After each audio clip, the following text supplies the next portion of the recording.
Welcome back once again friend हमारे इस प्यारे से प्लेटफॉर्म पे जिसका नाम है त्रिशांत अकेडमी। और दोस्तों, on behalf of Rohini institute मैं आपका मिश्रा सर लेके आया हूँ पार्ट नंबर 3। जी हाँ, आईटीआई इलेक्ट्रीशियन का ये जो इम्पॉर्टेंट एमसीक्यूज़ की सीरीज़ चल रही थी दोस्तों, इसका ये पार्ट नंबर 3 है, जिसमें मैं आपके सामने कुछ बहुत ही अति महत्वपूर्ण क्वेश्चन लेके आया हूं, जिसमें हम बात करेंगे इलेक्ट्रिक मोटर और जनरेटर के बारे में। जी हाँ, आईटीआई में आप सारी चीज़ें पढ़ते हैं, तो क्यों ना आप बारी बारी से हर एक सीरीज़ को बारीक से देखिए और उसको समझिए, याद कीजिए। चलिए देखिए दोस्तों, first question, what is the direction of the electric current. जी हाँ, इलेक्ट्रिक करंट की डायरेक्शन क्या है?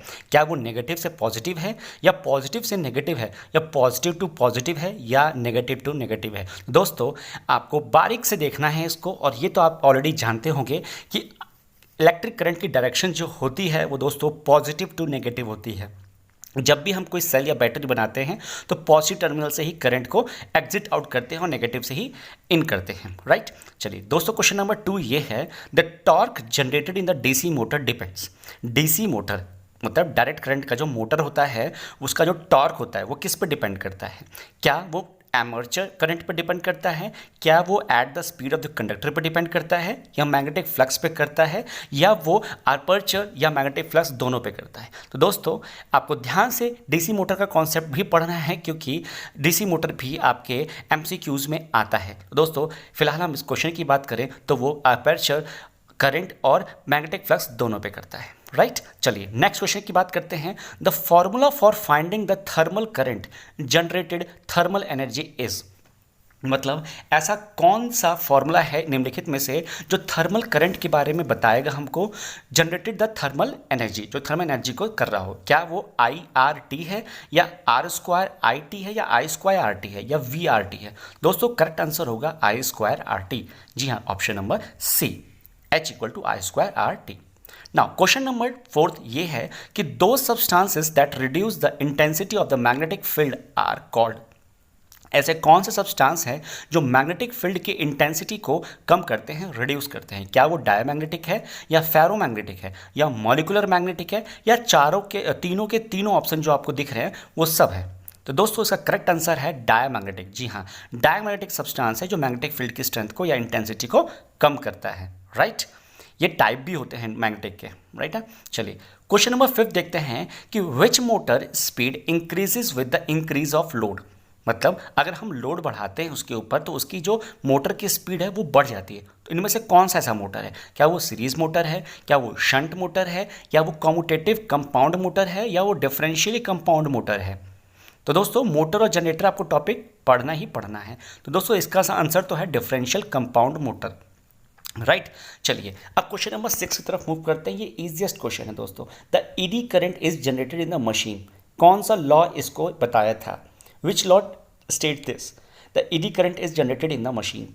Joules law, by Lenz law, या अरेस्टेड लॉ, या Faraday's law?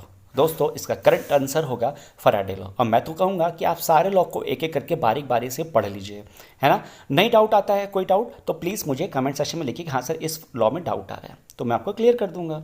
Now 6th question है, the formula for finding the thermal current generated thermal energy is. H equal to I R T, या H equal to R square R I T, या H equal to I square R T, या H equal to V R T? दोस्तों, जो last question है वो उसका मालूम क्या होगा? उसका होगा V square by R into T. अगर वो होता तो सही होता। इसका एग्जैक्ट आंसर तो ऑप्शन नंबर सी ही है, that is I square R T, right.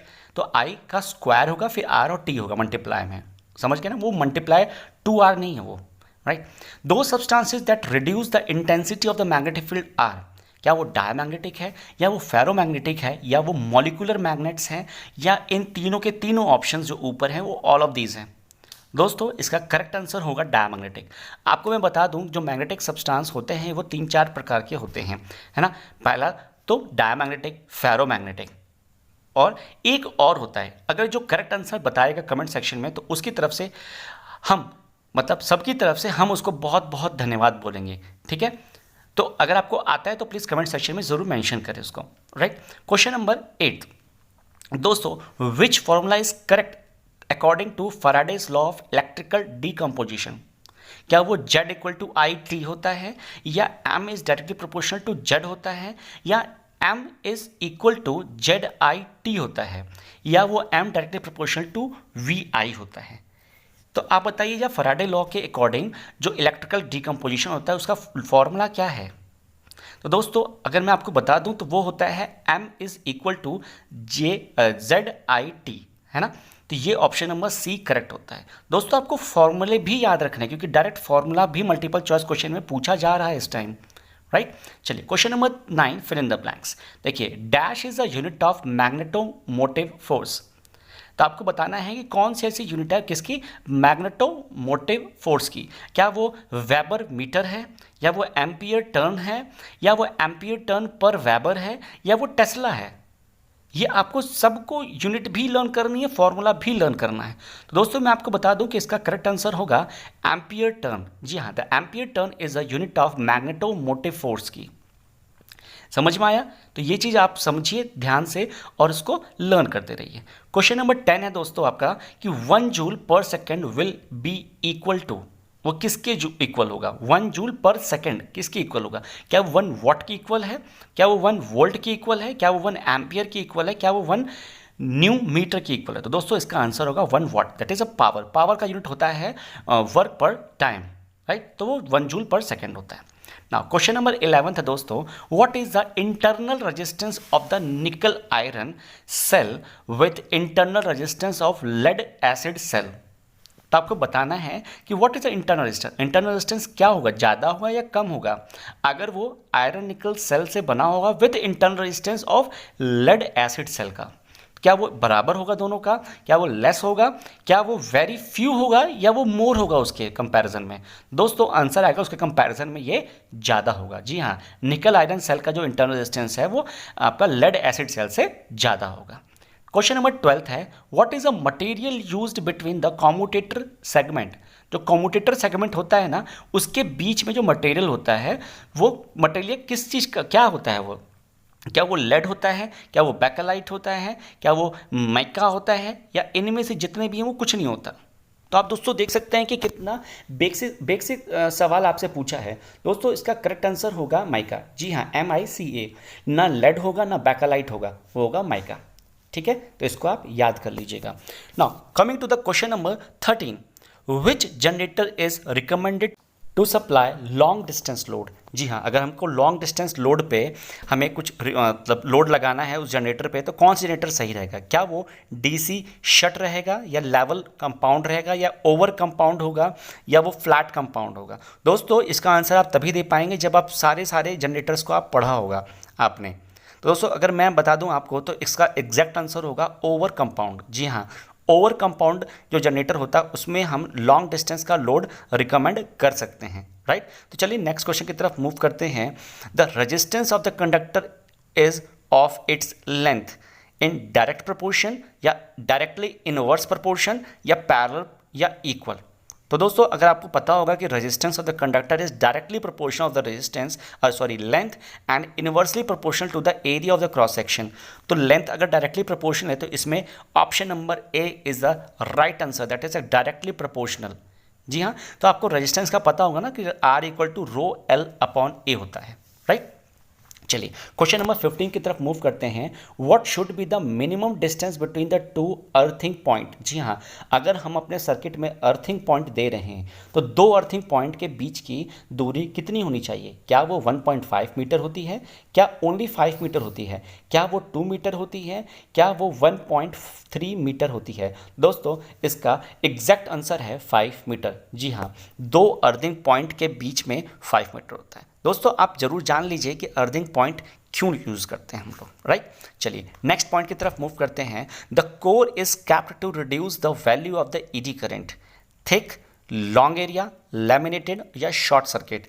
दोस्तों आपको पता होगा कि जो कोर हम यूज़ करते हैं तो वो ED करंट को वो रिड्यूस करता है। तो आपको बताना है कि जो कोर हम यूज़ कर रहे हैं उसकी क्या प्रॉपर्टी होगी, क्या वो थिक होगा, क्या उसका एरिया ज़्यादा होगा, क्या वो लैमिनेटेड होगा, या वो शॉर्ट सर्किट वाला यूज़ होगा? दोस्तों इसका करेक्ट आंसर होगा लैमिनेटेड। जी हाँ, कोर को हम लैमिनेट करके रखते हैं, लैमिनेटेड कोर रखते हैं, राइट। तो आपको ये भी पता होना चाहिए कि वो अनलिमिटेड रखेंगे तो क्या होगा, राइट। तो पूरी जानकारी लेके आप बैठिए। चलिए स्टार्ट करते हैं 17th क्वेश्चन। दोस्तों, how many volt of carbon graphite brush does the voltage drop? जी हाँ, कितना कार्बन ग्राफाइट का रॉड मतलब जो ब्रश हम यूज़ करें जो वोल्टेज ड्रॉप कर सके? क्या वो 10 वोल्ट हो या 0.5 वोल्ट हो, क्या वो 1 वोल्ट हो या वो 5 वोल्ट हो? आपको एग्जैक्ट पता होना चाहिए क्योंकि ये चीज़ डिस्कस ऑलरेडी हो चुकी है। दोस्तों, इसका करेक्ट आंसर है 1 वोल्ट। जी हाँ, जो आपका कार्बन ग्राफाइट का ब्रश होता है उसका वोल्टेज 1 वोल्ट होना चाहिए, तभी वोल्टेज ड्रॉप कर पाएगा। चलिए स्टार्ट करते हैं। What is the colour of neutral wire? Neutral wire का कलर क्या होता है? क्या वो ब्लैक होता है, क्या वो येलो होता है, क्या वो रेड होता है, क्या वो ग्रीन होता है? तो यूजुअली दोस्तों न्यूट्रल वायर जो होता है ना उसका जो कलर होता है वो जनरली ब्लैक कलर होता है। बाकी आप जो भी अपने वायरिंग में यूज़ कर रहे हो, आइदर आप येलो करिए, रेड करिए, ग्रीन करिए, कुछ भी करिए, लेकिन न्यूट्रल का ब्लैक होता है और इन्वर्टर का जो हम यूज़ करते हैं वो वाइट होता है, राइट। चलिए नेक्स्ट क्वेश्चन, सेकंड लास्ट है ये कि which of the following device can not use the electric magnet? Electric magnet को कौन सी डिवाइस यूज़ नहीं करती? क्या वो बेल यूज़ नहीं करती, क्या वो कंपास यूज़ नहीं करता, क्या वो रिले इलेक्ट्रिक मैग्नेट को यूज़ नहीं करता, क्या वो इन सिंक्रोनस मोटर यूज़ नहीं करता? तो दोस्तों इसका जो करेक्ट आंसर है वो होगा option number B, that is compass. जी हाँ, इलेक्ट्रिक बेल में, रिले में और सिंक्रोनाइज मोटर, इन तीनों में आपका इलेक्ट्रिक मैग्नेट यूज़ होता है, बट कंपास में मैग्नेटिक, ओनली मैग्नेटिक आपका यूज़ होता है, इलेक्ट्रिक मैग्नेट यूज़ नहीं होता है। Now question last of the series, that is what type of fuel is used in a hydro power plant? Hydro power plant में कौन सा फ्यूल यूज़ होता है? क्या वो मॉलिक्यूलर होता है, क्या वो बायोलॉजिकल होता है, क्या वो केमिकल होता है, क्या वो इनमें से कुछ नहीं होता? तो दोस्तों आपको पता होना चाहिए कि हाइड्रो पावर प्लांट कैसे इलेक्ट्रिसिटी जनरेट करता है। तो उसमें ना ही मॉलिक्यूलर हो, ना ही बायोलॉजिकल हो, ना ही केमिकल हो, तो इसका आंसर होगा नन ऑफ दिस। दोस्तों यहाँ तक हमारा आज का सफ़र था।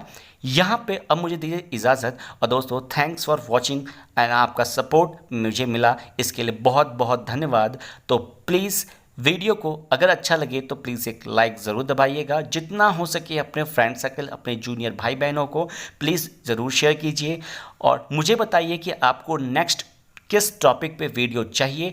अगर आपको ये वीडियो अच्छा लगा तो प्लीज़ दोस्तों कमेंट सेक्शन पे ज़रूर कमेंट कीजिए कि हाँ सर बहुत अच्छा लगा है, और जितने लोग पहली बार इस वीडियो को देख रहे हैं तो प्लीज़ दोस्तों चैनल को ज़रूर सब्सक्राइब कीजिए, नोटिफिकेशन बेल को दबाना न भूलें, उसको भी दबाइए।